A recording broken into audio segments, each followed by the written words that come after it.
This is a true story from my life, though it took me years to be able to tell it without my voice shaking. Some wounds are inflicted so quietly, they take a lifetime to find.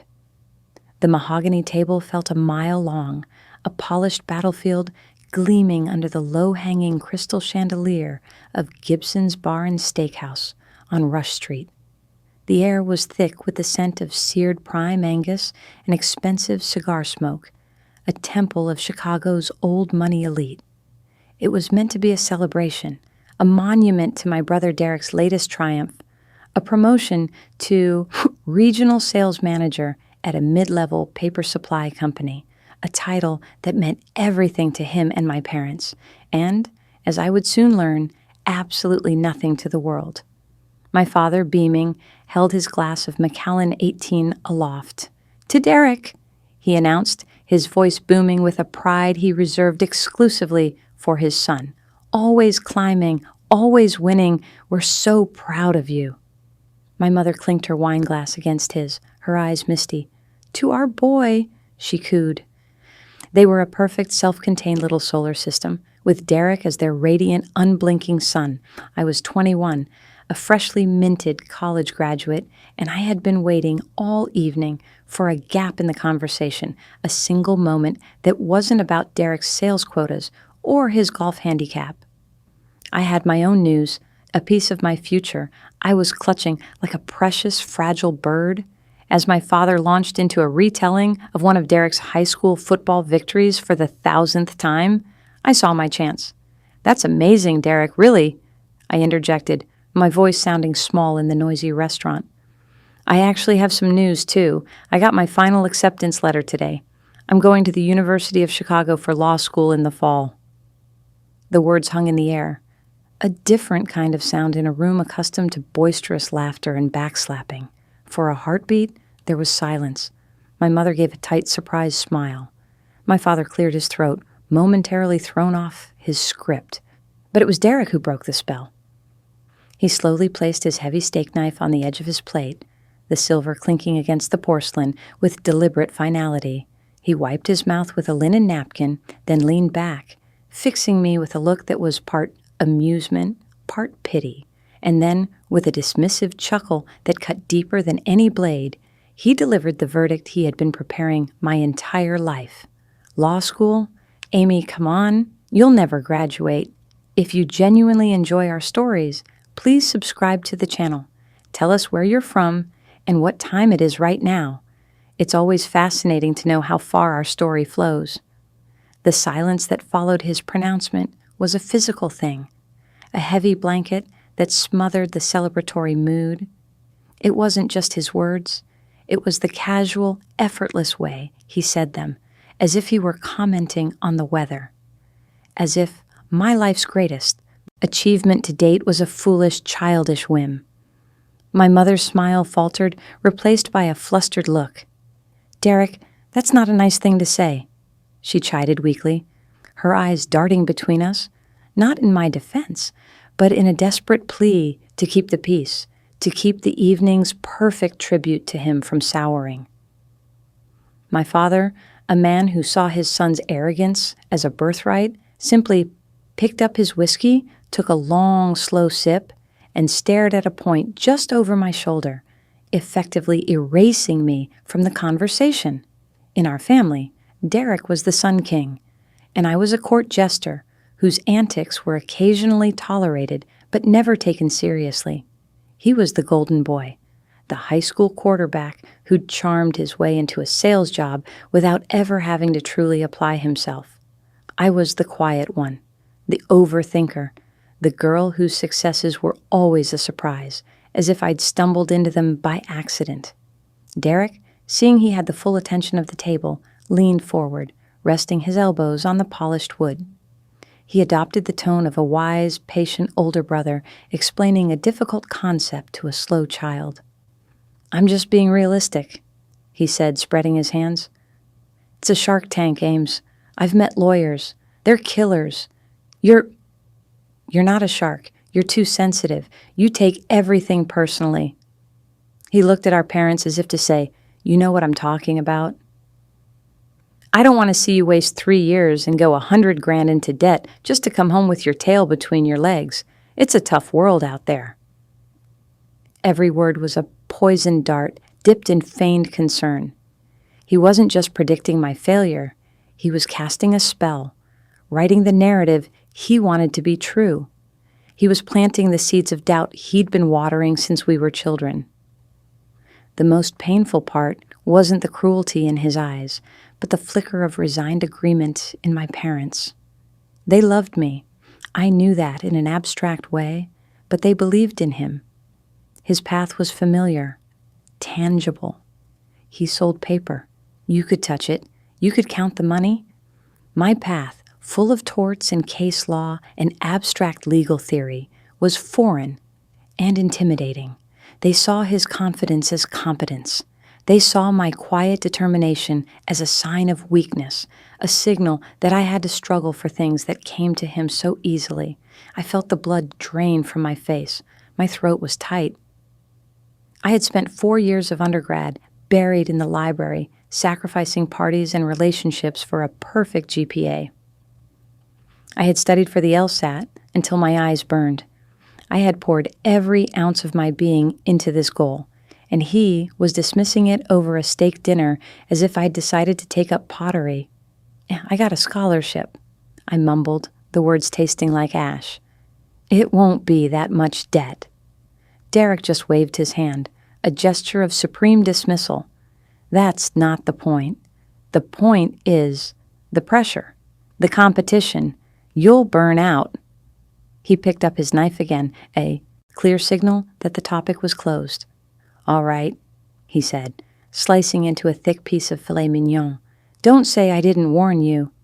The conversation then shifted back to him, to his new company car, to the clients he'd wowed that week. I sat there, invisible again, the magnificent architecture of my dream collapsing into rubble around me, but beneath the rubble, beneath the crushing weight of humiliation and the sting of my family's betrayal, a different feeling began to smolder. It started as a tiny hot spark in the pit of my stomach, an ember of pure, unadulterated rage. He didn't think I'd graduate? Fine. I would do more than graduate. I would build an empire on top of his doubt, and I would make damn sure that one day he'd be standing on the street looking up at it. The first year of law school, 1L, is a carefully engineered psychological crucible designed to melt you down and recast you into something harder, sharper, and less human. The University of Chicago's gray Gothic spires felt less like an institution of learning and more like a medieval fortress where intellectual gladiators were pitted against each other. Every day was a relentless assault of Socratic questioning, where professors would call on you at random and publicly dissect your every flawed argument until you felt like an idiot. Derek's voice became a constant, sneering companion in my head, an internal phantom who whispered, "See? I told you so. You're not smart enough. You don't belong here." With every misstep, there were nights I'd sit in my sterile shoebox apartment in Hyde Park, surrounded by teetering stacks of casebooks, the city lights a distant, indifferent glitter, and I'd just weep from sheer exhaustion and terror. It was in this state of heightened stress and isolation that the past began to reemerge, not as fuzzy memories, but as sharp, incriminating exhibits in the case I was building against my brother. The discovery wasn't a single flash of insight. It was a slow, creeping horror, like watching a photograph develop in a darkroom tray, the image of a smiling monster slowly coming into focus. I remembered my senior year of high school, my final history paper on the failures of the Weimar Republic, a paper that was worth 40% of my grade, had been mysteriously wiped from the family's desktop computer the night before it was due. I remembered the sickening, hollow feeling of staring at a blank document. Derek had rushed in, feigning shock and sympathy. "Oh my God, Amy, it must have been a virus," he'd said, his brow furrowed with concern. He spent the next hour helping me, clicking through recovery programs he knew wouldn't work, all the while sighing about my terrible luck. I'd had to stay up all night, frantically rewriting a pale imitation of my original work from memory. I got a B-, which torpedoed my GPA and cost me a shot at valedictorian. At the time, I was grateful for his help. Now, replaying the scene in my mind's eye, I could see the ghost of a triumphant smirk on his face, illuminated by the glow of the monitor. Then there was the morning of my SAT exam. I was a nervous wreck, and my TI-83 calculator, my lifeline for the math section, was missing from my backpack. We tore the house apart. My mom was frantic. My dad was annoyed. It was Derek who finally found it, tucked inside one of his old hockey bags in the back of the garage. "That's so weird," he'd said, holding it up with a shrug. "You must have dropped it in here by mistake last week." By the time I got to the testing center, I was 20 minutes late, flustered, and my hands were shaking. My score was a disaster. I had to take it again a few months later, but the psychological damage was done. The memory of that panic haunted my second attempt. These weren't accidents. They were surgical strikes, acts of psychological warfare designed not to destroy me completely, but to subtly handicap me to ensure I never quite reached my full potential. He needed to maintain his position as the family's golden child, and my ambition was a direct threat to his throne. His sabotage was always an exercise in plausible deniability. It was always a virus, a weird accident, a misplaced item. His true genius was in the constant low-level erosion of my confidence. Before every major event in my life, he was there with a carefully worded seed of doubt. Before my first school dance, "Are you sure about that dress? It's a little bright." Before my driving test, "Just try not to stall out on the hill. Start like you did last time. You get so flustered." Before my college interviews, "Just be yourself, but maybe a slightly more outgoing, confident version of yourself. First impressions are everything." He was the architect of my anxiety, the ghostwriter of my inner critic. His own life, I began to see with brutal clarity, was a carefully curated illusion. He dropped out of community college after 2 semesters, claiming it wasn't challenging enough. A laughable excuse for his profound laziness. His entire career was built on charm, a firm handshake, and the art of bullshitting his way through quarterly reviews. He never created anything, never mastered a skill, never pushed himself beyond his comfort zone. My success, my genuine hard-won ambition, held up a mirror to his own mediocrity, and he couldn't stand the reflection. The full weight of this decade-long campaign of psychological abuse crashed down on me one bleak, rainy afternoon in the D'Angelo Law Library. I was running on 4 hours of sleep and a dangerous amount of caffeine, cramming for my torts final. My phone buzzed with a call from him. A foolish, stubborn part of me still hoped for a kind word, so I answered. "Hey, Ames," he said, his voice dripping with that fake syrupy concern. "Mom said you were stressing out. Just calling to say, don't kill yourself over it. Remember what I said? It's not for everyone. There's no shame in coming home." No shame in coming home. He wasn't calling to check on me. He was calling to see if his curse had worked. He was waiting by the finish line, hoping to see me crawl back, broken and defeated. In that moment, staring out the massive library window at the rain-streaked gargoyles of the university, something inside me didn't just break, it fused. The hurt, the exhaustion, the years of self-doubt he had so carefully cultivated. They didn't shatter me. They were superheated by my rage and compressed under the immense pressure of 1L year, forming something new, something cold, sharp, and diamond hard. I could hear the faint smile in his voice as he waited for my choked, tearful reply. I took a slow, deliberate breath. I straightened my back against the chair. When I spoke, my voice was devoid of all emotion. "Thanks for the call, Derek, but I have to go. I have an exam to ace." I hung up the phone before he could utter another word. The war had just been declared. I turned back to my casebook, the letters on the page coming into sharp, perfect focus. I wasn't just studying law anymore. I was studying the art of the attack. I was forging my weapons. He wanted me to fail, to come home. I would do more. I would graduate with honors. I would make law review. I would get a job at the most powerful law firm in Chicago. I would rise so high that the sound of his voice would be nothing but a faint, pathetic echo from a world I no longer inhabited. The victory wouldn't be just for me. It would be for the girl whose history paper was erased, for the girl who panicked during her SATs, for the girl who was told time and time again that she wasn't good enough, and the thought of it was the only fuel I would ever need. Derek's power had always been intangible, a toxic fog that permeated our family dynamic. He was untouchable because my parents were his willing co-conspirators. They were so invested in the myth of their golden son that they couldn't or wouldn't see the casual cruelty he wielded against his own sister. Any attempt I made to point it out was met with a united front of denial.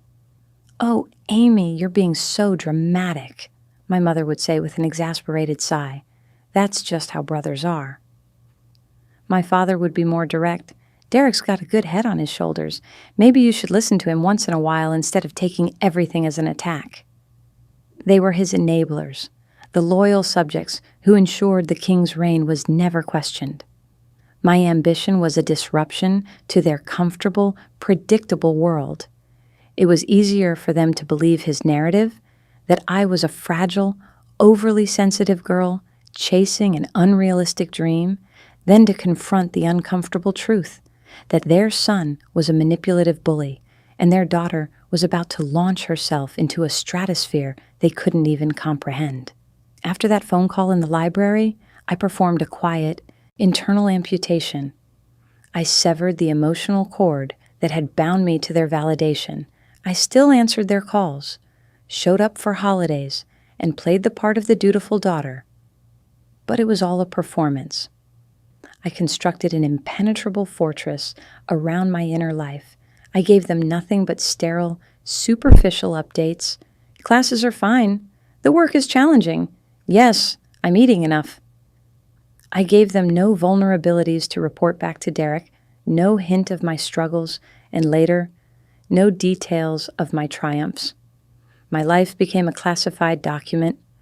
While they were trading gossip in their suburban kingdom, I was in my war room, planning my campaign. And the campaign was progressing beautifully. The rage settled into a cold, disciplined focus. I didn't just study, I strategized. I identified the most influential professors and made sure I excelled in their classes. I volunteered for research assistant positions. I targeted a spot on the prestigious University of Chicago Law Review, a goal that was considered a long shot for most students. I outworked, outprepared, and out-argued everyone. When the acceptance letter for Law Review arrived, I felt the first real tremor of victory. It was a tangible accomplishment, a credential that spoke for itself in a language of prestige my family couldn't dismiss. My mother, relaying the news to Derek, reported back his reaction. "Wow," he'd said, a note of genuine surprise in his voice. "Good for her. She must be working really hard."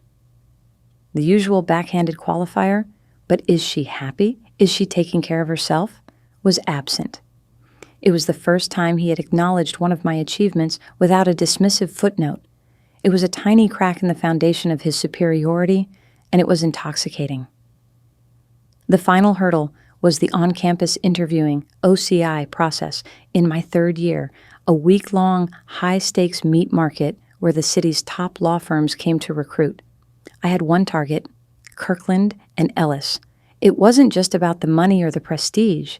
It was about the address, 300 North LaSalle, a shimmering, razor-edged tower of glass and steel that dominated the Chicago River skyline. It was a monument to corporate power, a modern-day fortress. It was the kind of place you couldn't get into without an appointment. I prepared for my interview with the meticulousness of a surgeon, I didn't just research the firm, I researched the specific partners I'd be meeting. I read their published articles, noted their alma maters, and studied the firm's recent multi-billion-dollar deals. When I walked into that small, sterile interview room, I wasn't the sensitive little sister he remembered. I was a different person, someone he wouldn't even recognize. I was confident, articulate, and quietly formidable. I didn't just answer their questions. I engaged them in a conversation about complex legal theory and market trends. I walked out knowing I had nailed it. A few weeks later, an offer letter arrived on thick, expensive stationery. I was to be a first-year associate in their mergers and acquisitions group. The starting salary was a number so large it seemed like a typo.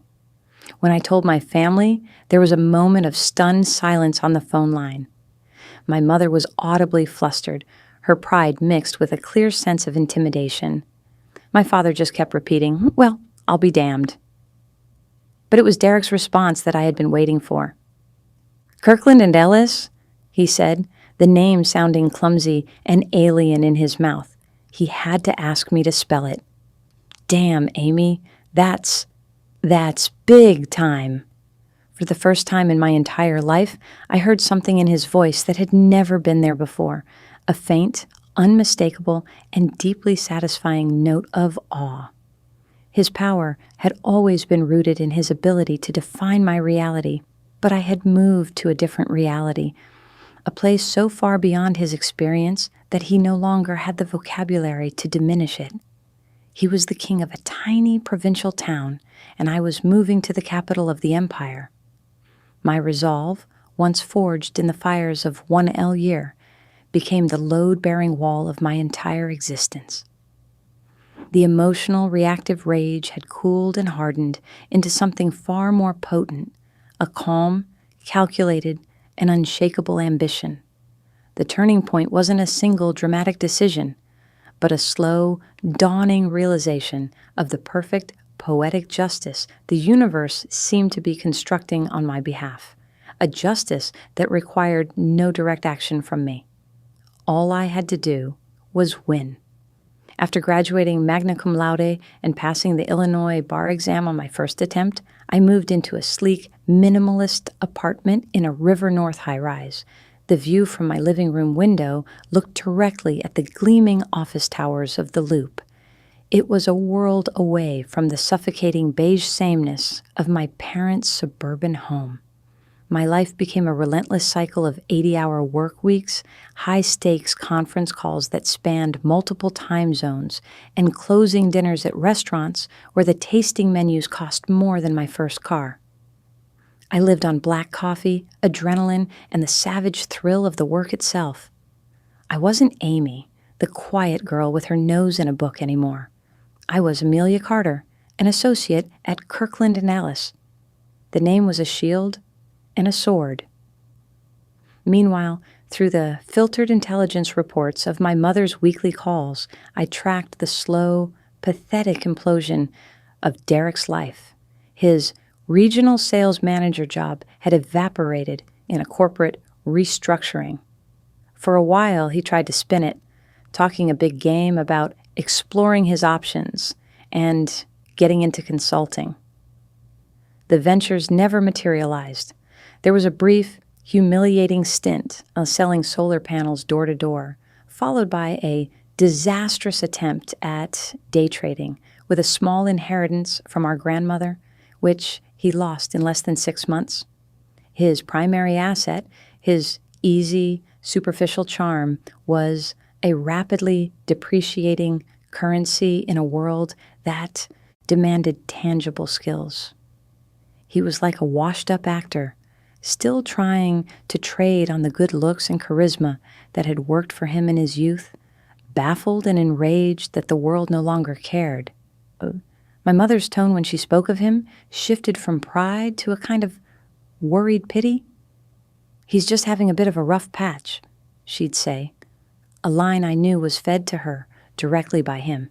"He's trying to find his footing." The piece of information that changed everything, the detail that turned my abstract ambition into a concrete tactical plan arrived on a gray Tuesday afternoon. I was in my office, 48 floors above the city, drowning in due diligence for a multi-billion-dollar pharmaceutical merger. My mother called. After the usual small talk, she said, her voice unnaturally bright, "Oh, some good news. Derek got a new job. He's driving for a company called Swift Ship Couriers. He says the flexibility is great, and he enjoys being out on the road." Swift Ship. My blood went ice cold. My fingers froze above my keyboard. Swift Ship Couriers was the exclusive courier service our firm used for all our time-sensitive, confidential document deliveries within the city of Chicago. They were bonded, insured, and trusted with papers worth millions, sometimes billions, of dollars.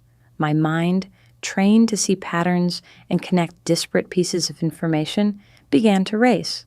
Derek lived in the western suburbs. His delivery zone would almost certainly include the Loop, the dense concentration of law firms, banks, and corporate headquarters. My building, the idea, was so staggering, so profoundly, beautifully ironic that I had to put my head in my hands and let out a short, sharp laugh. It was a cosmic coincidence, a random roll of the dice, but it felt like the universe had just handed me the missing piece of my plan, the capstone of my revenge. That night, sleep was impossible. I stood at the floor-to-ceiling windows of my apartment, a glass of expensive scotch in my hand, and stared out at the glittering electric web of the city. My building, 300 North LaSalle, was there, a sentinel of glass and steel, its spire cutting into the night sky. For years, my goal had been abstract, become so successful that his opinion was rendered meaningless. Now, my goal was tangible. It had a name, a uniform, and a potential delivery route. I no longer just wanted him to hear about my success. I wanted him to witness it. I wanted him to stand on the pavement at the base of my tower and crane his neck to look up. I wanted him to have to walk through the imposing marble lobby, not as a guest, but as a service worker. I wanted him to ride the silent express elevator, watching the floors tick upward, 30, 40, 50, 60, 70, each number representing a level of reality he could never access. And I wanted him to deliver a package to the sister whose potential he had so arrogantly, so cruelly dismissed. A new, more ruthless ambition took hold of me. Being a successful associate wasn't enough. It was too anonymous. I needed my name on a door, a corner office. With a view, I would work harder, bill more hours, be more relentless, and more indispensable than any other lawyer at the firm. I would make partner, and I would wait. The game had changed. I wasn't running from his shadow anymore. I was building the theater where his final crushing humiliation would be staged. The next 5 years were a brutal, calculated exercise in self-immolation. The war, as I privately termed it, was fought not with angry words, but with thousands of meticulously recorded 6-minute billing increments. While Derek was navigating the potholed streets of Chicago in a dented cargo van, I was navigating the treacherous landscape of high-stakes corporate litigation and M&A deals. I became a machine. I volunteered for the most grueling cases, the ones that involved combing through millions of documents for a single, critical piece of evidence. I took on the firm's most difficult clients. I mastered the art of the all-nighter, fueled by stale coffee and the cold fire of my ambition. My reputation grew. My colleagues saw me as fiercely intelligent, tireless, and perhaps a little intimidating. They didn't know the secret engine that drove me. I was mentored by a senior partner named Marcus Thorne, a legendary litigator who saw in me a reflection of his own youthful, savage hunger. "Carter," he told me once, after we'd won a particularly nasty motion, "you're a killer. You just hide it better than I do." It was the highest compliment he could give. The irony was so thick I could taste it. The very thing Derek said I could never be was the exact reason I was thriving. My personal life withered and died. I missed weddings, birthdays, and holidays. Dates were an inefficient use of time. My apartment was less a home and more a high-end hotel room where I occasionally slept. The only consistent link to my family was my mother's weekly calls, which I treated like depositions, extracting information with surgical precision while revealing nothing of substance. She'd paint a grim picture of Derek's life in watercolor strokes of pity. His girlfriend finally left him, tired of his lack of ambition and his mounting resentments. He had to move into a dingy one-bedroom apartment in a rundown suburb. He was always complaining about the traffic, about his bad back, about customers who didn't tip. Each complaint was a small, satisfying note in the rising crescendo of my own success. My ascent was relentless. I was promoted to senior associate ahead of schedule. I began managing teams of junior lawyers, shaping them in my own image of disciplined, relentless efficiency. I was building my own small army within the firm. The day I was summoned to the partnership committee meeting, my heart, for the first time in years, hammered against my ribs with something other than caffeine-induced anxiety. It was happening. Making partner at Kirkland before 35 was rare. At 32, it was almost unheard of. I sat at a colossal oak table, surrounded by the men and women who were the masters of this universe. They questioned me for 2 hours, dissecting my career, my legal philosophy, my loyalty to the firm. I met every question with the calm, unshakable confidence of someone who was playing with a stacked deck. I had been preparing for this interrogation for a decade. A week later, Marcus Thorne called me to his office.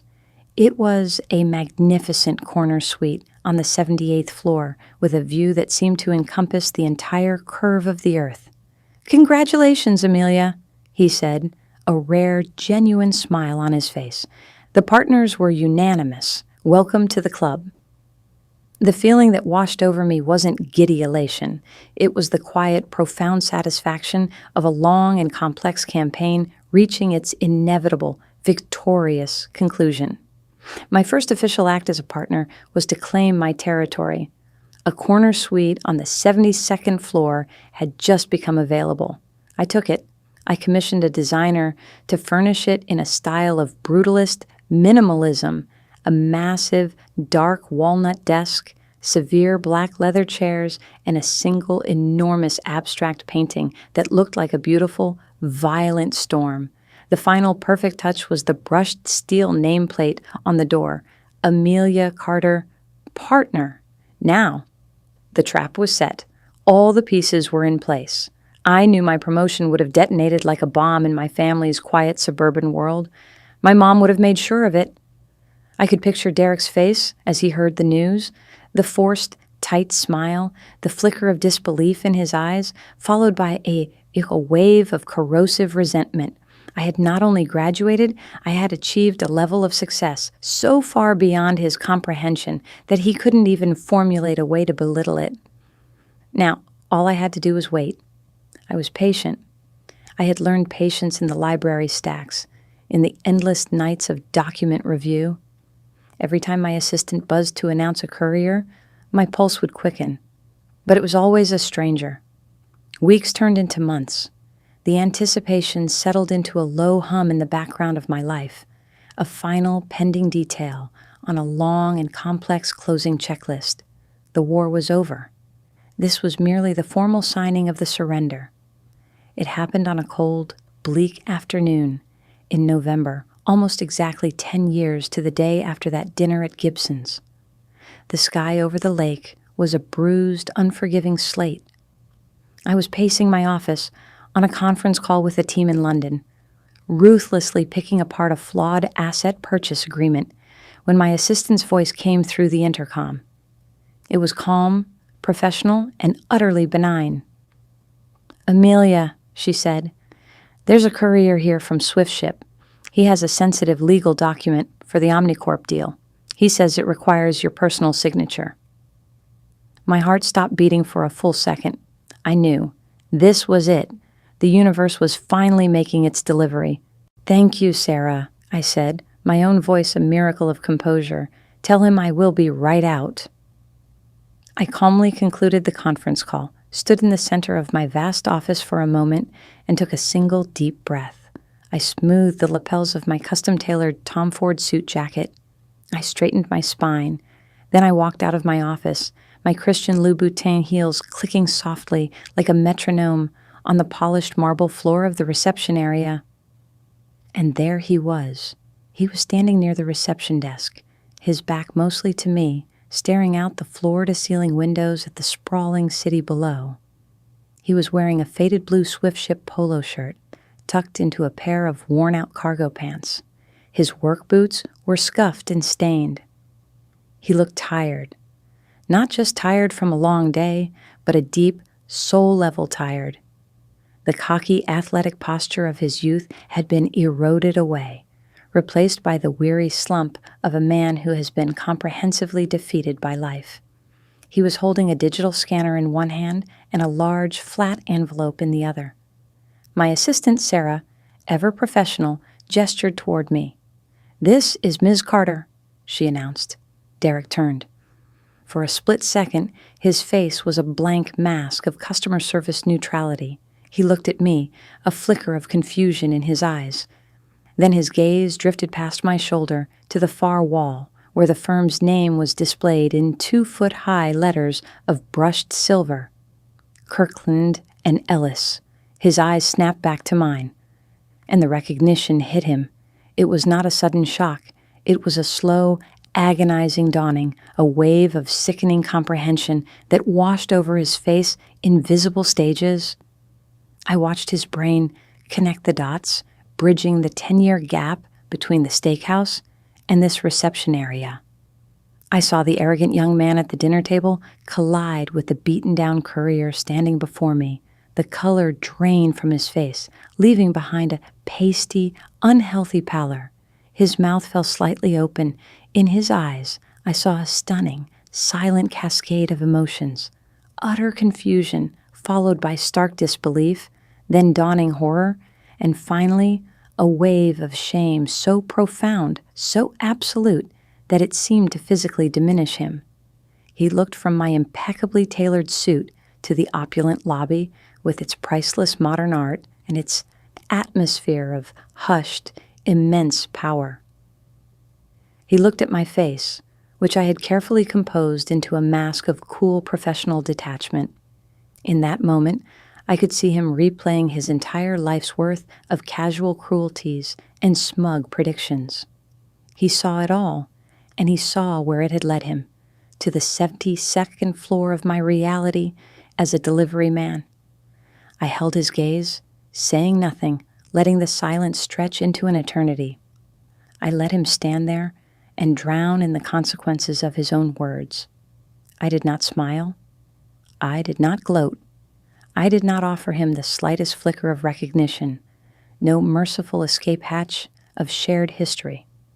I was Amelia Carter, partner.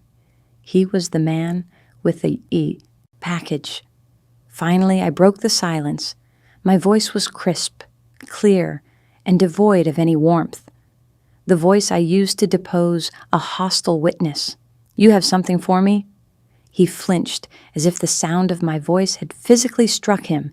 He swallowed hard, his Adam's apple bobbing convulsively in his throat. He tried to speak, but only a dry, croaking sound came out. He just stood there, paralyzed, dumbly holding out the scanner and the envelope. I took the scanner from his trembling hand. On the screen, the delivery was addressed to me by name. I signed with a steady, fluid motion, my signature a sharp, confident slash of ink. Amelia Carter. I handed the device back to him. Our fingers brushed for a nanosecond, and I felt a tremor run through his hand. I took the package. "Thank you," I said, the two simple words delivered like a final judgment. "That will be all." He just stared at me, his eyes wide with a silent, pleading agony. He looked like a man who had just seen a ghost, the ghost of the sister he had tried to bury under the weight of his own mediocrity. I gave him a slight, almost imperceptible nod, the kind of dismissive gesture one gives to a doorman or a valet. Then I turned my back on him and walked away. The sound of my heels on the marble floor was the only sound in the cavernous silence. I did not look back. I walked into my office and shut the heavy door softly behind me, the latch clicking into place with a sound of utter finality. I stood there for a long time, my back pressed against the cool wood, the package still clutched in my hand. My heart was hammering against my ribs, but my mind was a sea of perfect, chilling calm. I had not needed to raise my voice. I had not needed to recite his litany of sins. My success was not my revenge. It was the courtroom in which his judgment was delivered. His humiliation was total, absolute, and most beautifully, entirely self-inflicted. He had written the prophecy of my failure, and I had just made him deliver by hand the irrefutable proof of his own pathetic miscalculation. I walked to my window and looked down at the city. The lights were beginning to glitter against the encroaching dusk. Far below, the cars moved like tiny, insignificant insects. He was down there somewhere, getting back in his van, his small world irrevocably shattered. The victory wasn't a hot, fiery explosion. It was the cold, clean, quiet satisfaction of a perfectly executed closing. I placed the unopened package on my desk. It was just a document. It was utterly insignificant. He had spent a lifetime trying to build a ceiling over my head, and in the end, the only ceiling he had to worry about was the one in my lobby. The end